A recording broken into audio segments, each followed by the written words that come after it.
You can develop all the leadership traits in the world, but there is this one toxic trait that if you have it will render them all useless. Now, I know that might sound a tad bit traumatic, but when I spot this red flag, which I often spot, especially in the comment section of my YouTube videos, and I see that, I know that there's very little that I can do to help them unless they really, really want it, which is why I felt really called to create this video for you today. That's why in today's video, I'm going to break down for you the toxic trait that will guarantee that you never reach your potential as a leader, how to know whether or not you possess them, and we're going to do a little quiz, as well as the simple shift you can make to take you from mediocre manager to life-changing leader. So to start this off, I have a question for you. Have you ever found yourself wondering how in the world you're going to succeed when no one on the team is pulling their weight or seem to even care as much as you do? Maybe you find yourself being frustrated because it feels like no one wants to work anymore, or maybe being mad because of the fact that you feel like you have to repeat yourself over and over again, or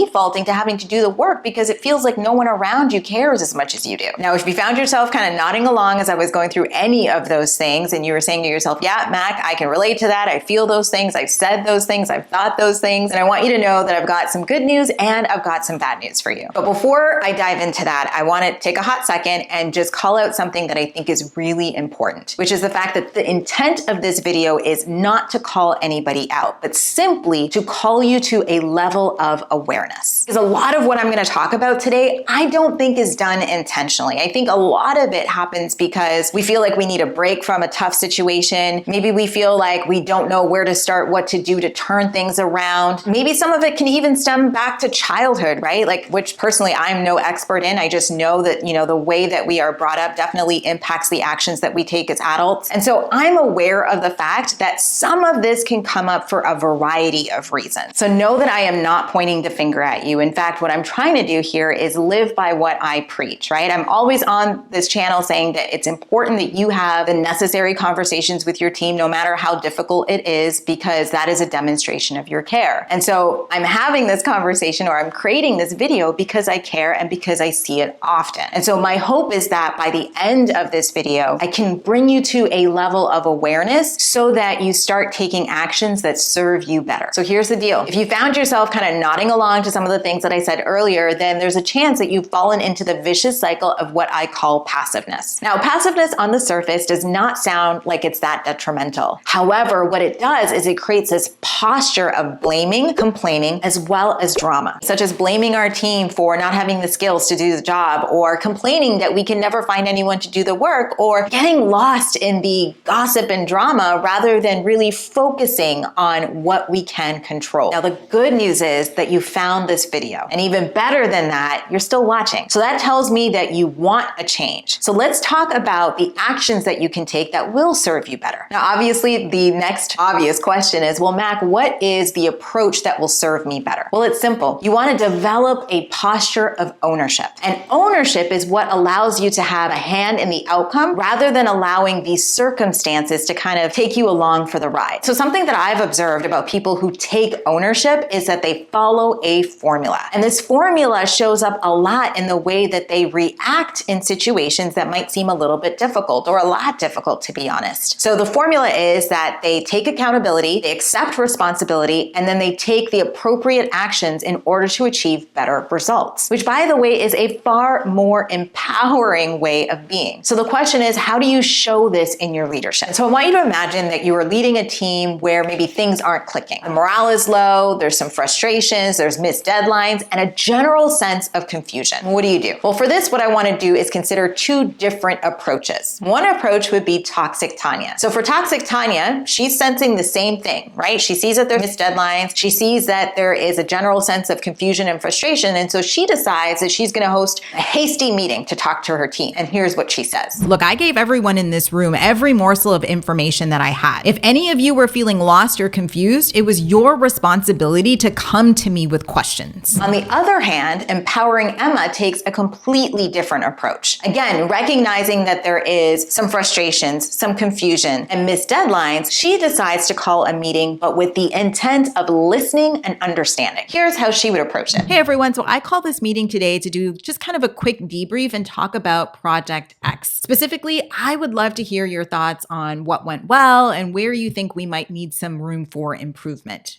Who would like to start? Yeah, I would definitely agree with you guys. One of the things that I definitely picked up on and observed specifically in our execution was some frustrations and confusion. What do you guys think might have caused that? Yeah, that's really helpful feedback, John. I completely understand how the initial kind of instructions that I gave were not as clear as they could have been. And I really do apologize for that. In fact, now that I'm seeing all the confusion that it caused, it really highlighted the need for me to improve in that specific area. Moving forward, what I'd like to do is two things. Number one, I'd like to solicit some more ideas or feedback from you in terms of how I can communicate this vital information to everyone in a much more understandable way. So what I'm going to do is add like a little section in our one-on-ones for that specific type of feedback around the communication. And then the other thing I was thinking we can do, and we don't have to do it today, but the other thing I was thinking we can do is brainstorm some additional like communication channels just to ensure that we're all on the same page, because there's so many moving pieces with this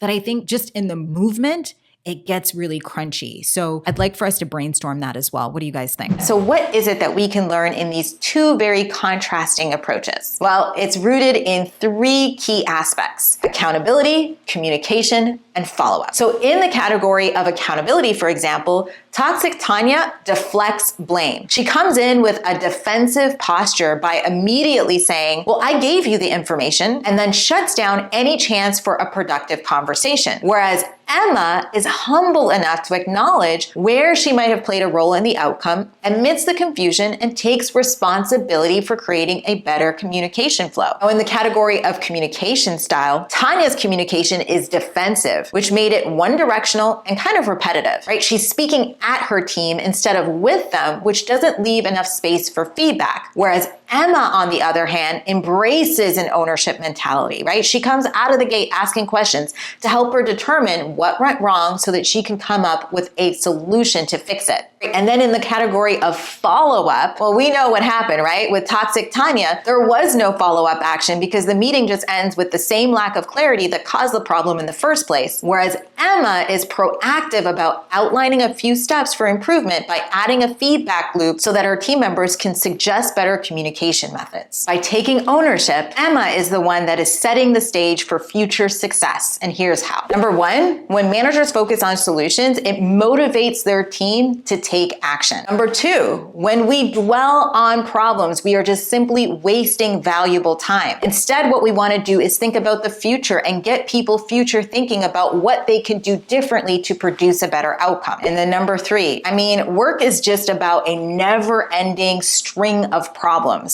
And so when you are focused on solutions and when you are forward thinking, what you are doing is equipping your team with the skills as well as the resilience to continue to handle the problems as they come your way. Now, those are just a couple of different examples to demonstrate how ownership versus passiveness can show up in our leadership. And maybe you spotted a couple of things in yourself as it related to toxic Tanya or even empowering Emma. But I will say this, there are so many different ways that it can like subtly creep up, either the ownership or the passiveness, which is why I created the self-assessment that will help you to determine kind of where you land. But before I get into the self-assessment, I want to address the elephant in the room, which is you might be sitting there thinking to yourself, yeah, but Mac, it really is my team. It is my team's fault. They are the problem. To which I will say this, you are the only person on that team whose entire job it is to ensure that the team is achieving consistent results. That is essentially what you are getting held accountable for. So what that means is that if there are some incredibly toxic people on your team or some people who are underperforming and producing trash results, then you are the only one that can actually do something about it. It's kind of like a sports team. If there's a player on there that isn't getting the results, the coach is going to be right there making sure that they are helping that player tweak what they're doing so that they can get the results. Now, if there is a team member that isn't a team player because of the fact that sports is such a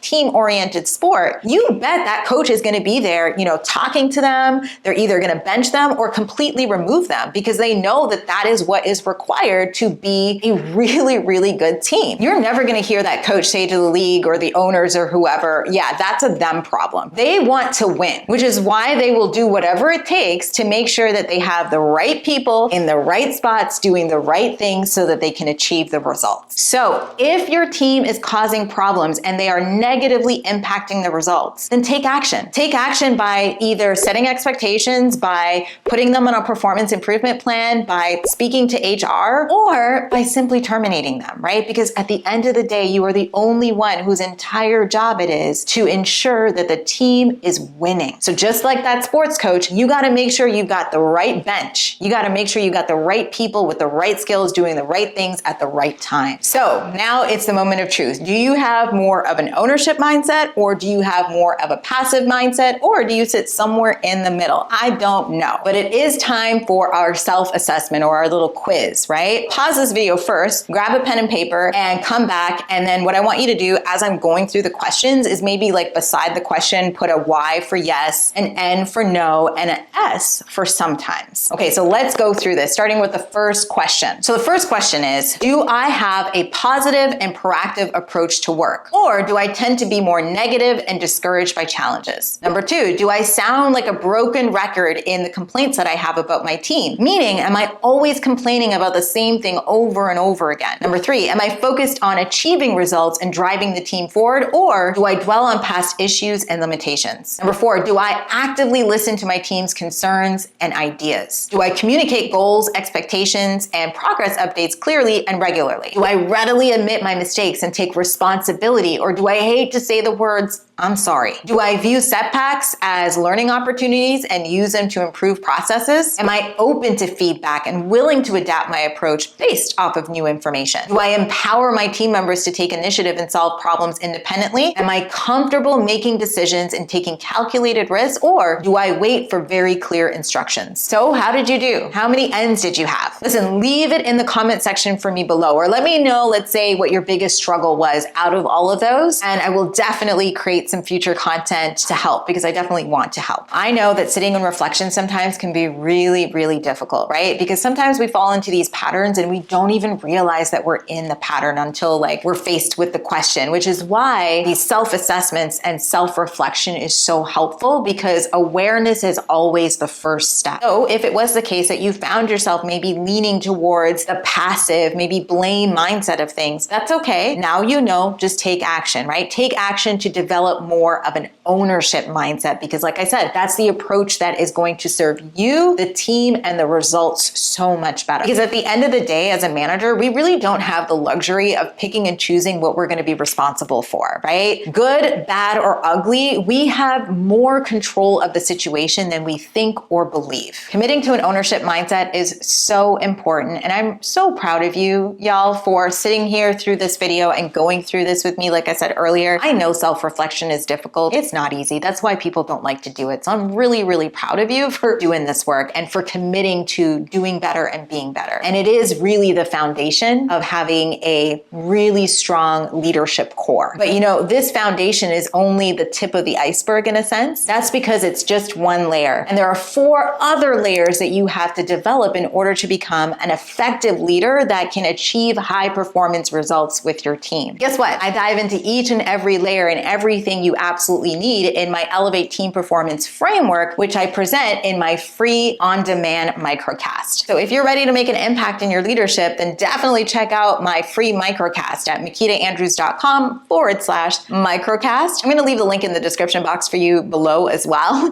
and get signed up and watch the free training. All right, y'all. Thank you so much for watching, and I'll see you in the next one.